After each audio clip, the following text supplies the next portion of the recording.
Hello, this is Ashley Costello here to present my latent fingerprint development exercise.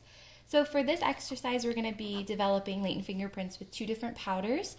We're going to have our magnetic fingerprint powder and then just our regular black fingerprint powder. So the first one I'm going to use is just the regular black fingerprint powder, which I have kind of prepared here with the fiberglass brush. And then I'm choose to develop this on a mirror. This has the characteristics for an ideal surface, so clean, smooth, and flat, as well as being non-porous. For this exercise, always use gloves. I unfortunately don't have any at the moment, but when you're out in the field developing fingerprints, of course you're going to always want to wear gloves so you don't put your own fingerprints onto it. But just kind of jumping right into it, I'm going to take our brush here, and we're just going to go ahead and pick some up. We don't want to get too much because we can also overdevelop the print, or we can cause smudging because there's too much product on the brush. So I'm just going to kind of tap off a little bit of the excess. There we go. Lift this by the side. And when we are developing this product, or this fingerprint, there's a couple of ways that you can go about it. One of the ways that I'm going to do it is to kind of like twirl the brush a little bit. Because I watched that it can kind of mimic the loops and whirls in the fingerprints when we're developing them. So yeah, we're just going to go right into it. So we're just going to, there, and we're just going to kind of twirl it like so. And I'm seeing a couple partial prints. There's none that are truly developing so far, but that's okay.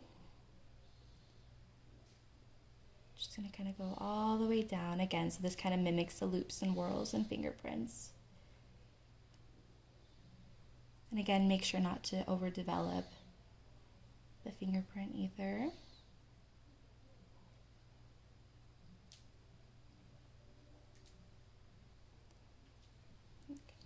There we go. And as you can see, there is a few, it's a little on the mirror, but there is a few here. I see about 3 fingerprints.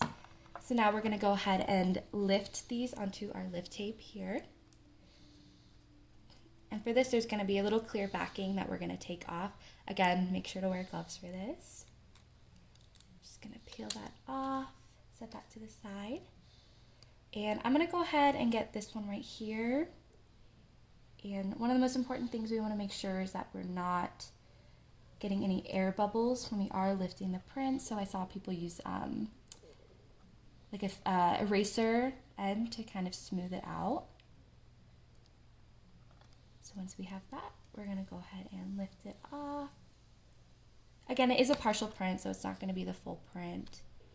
And just as with the same thing, we're going to smooth it out, make sure there's no air bubbles. And then we're going to take our fingerprint card. Go, put that over here. And then we're just going to tape it on there. And it will be labeled as well with the name, date, case number, item number, and also a little descriptor. Alrighty, so now that we did the fingerprint development with the regular black fingerprint powder, we're going to finish up with our magnetic fingerprint powder. Again, I can't stress it enough to wear gloves once you have them. But this time, instead of using a fiberglass brush, we're going to use this little tool here, which has a magnet at the very end. And when the plunger is all the way depressed, that's how it picks up the magnetic powder. So we're going to go right in here, going to pick it up. And this is the item I've chosen. This is, an again, ideal surface for fingerprints. Clean, smooth, flat, as well as being non-porous. It's a plastic clear wine glass. So we're going to pick that up.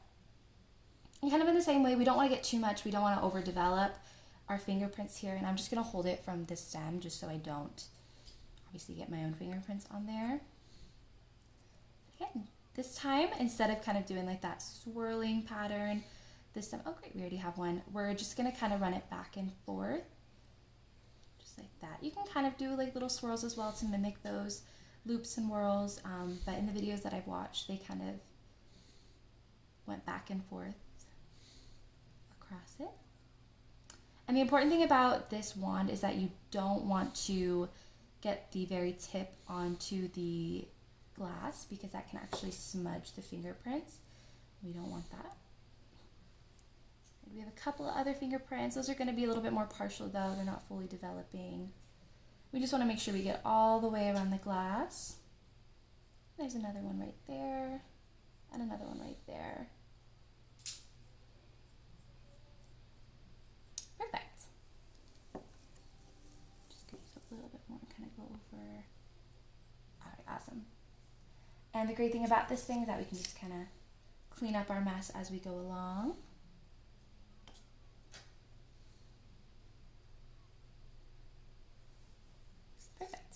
And just as with the black fingerprint powder, we're going to take our tape and we're going to go ahead and lift one of the fingerprints off. Again, we're going to peel this little sticky side here. I'm going to find a good print to do. I'll go ahead and do this one right here. It's a pretty well developed one. And again, we're just going to place that end on there. Gonna work our way up, make sure we're not getting any air bubbles in there. And try not to rub because we don't want to disturb the fingerprint. There we go. Perfect. As you can see, there it is. And the same process. Gonna make sure that's on there so we have it lifted. We're gonna take our fingerprint card here. Everything's labeled again, and then we're just gonna tape that on there. And that's it.